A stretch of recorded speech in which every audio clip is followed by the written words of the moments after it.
Hello, everybody.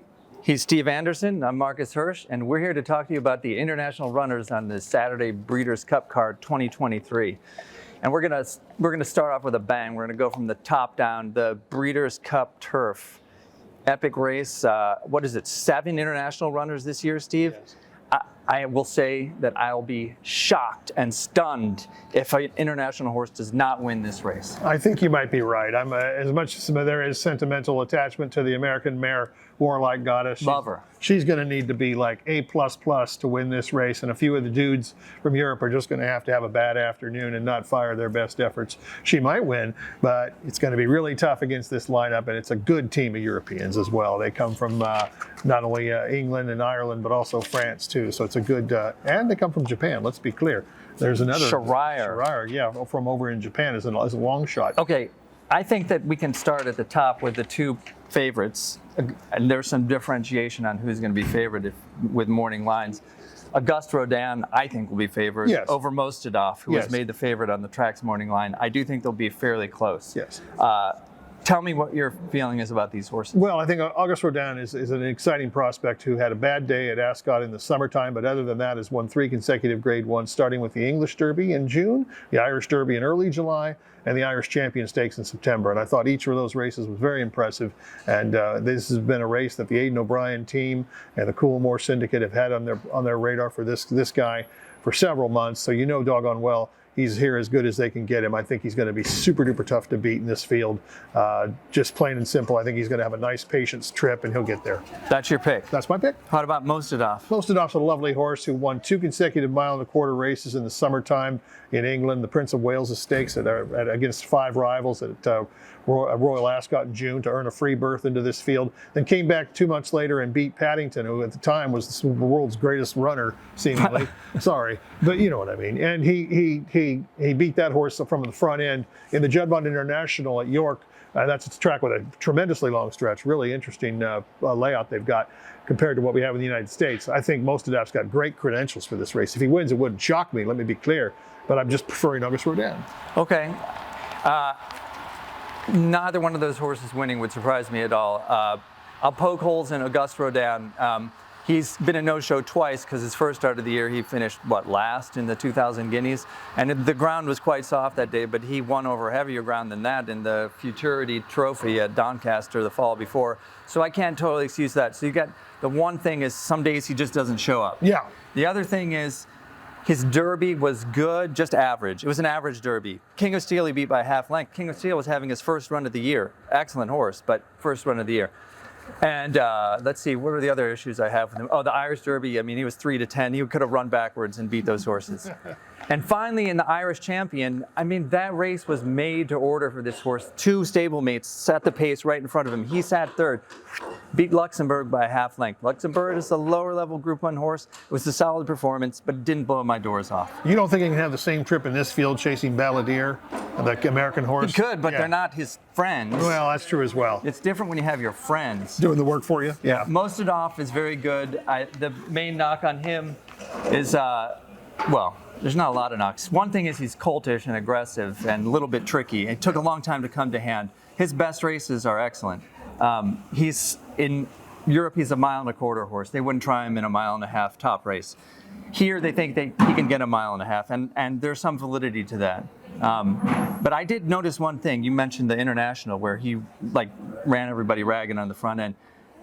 Horses that won that race are 0-9 in the Breeders' Cup Turf in the whole history of the event. And there have been some good ones that come here. I think there's something to the mile-and-a-quarter, mile-and-a-half differentiation where even though they have a better chance of it here, it doesn't quite suit them. And one of the reasons why it appeals here in California is because the start of this race is the downhill, the first 3/8. So that really helps if there's any question about stamina, or distractions, that's a good thing that the horse can probably be a little bit farther into the race before there's any effect of the stamina. So that's why I might give Mostadov a little bit more of a check mark. Oh, I give him a huge chance. I'm just kind of against him a little bit.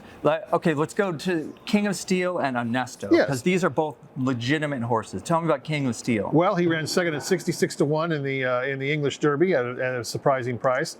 Came back and ran third in the King George, in which Auguste Rodin was way down the track. He was beaten in the Irish Champion, and he came back and won the English Champion Stakes just 2 Saturdays ago on very heavy turf going a mile and a quarter. So that's his first big win of the year in terms of having his own trophy, and that's a fine one to have. A bit of a question mark about the mile and a half, even though he did run very well at a mile and a half at Epsom in the English Derby.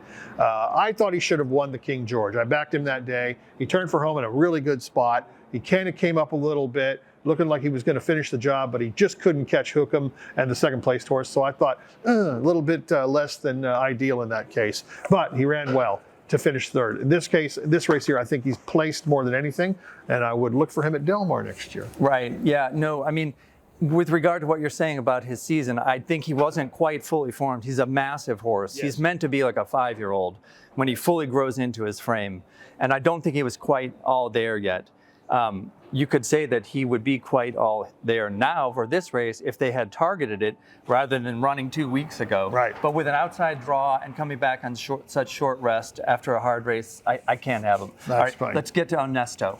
Well, he hasn't won since July of 2022 in the Grand Prix de Paris, which is not the sexiest Group But 1 the race horse of the he year. beat there, Simca Mill, is a pretty good horse. That's a good point. This horse ran third in the Arc de Triomphe on October 1st at a mile and a half, and he finished pretty well to be beaten about a length and 3/4 by the undefeated Ace Impact, who's now been retired after a 6-race career.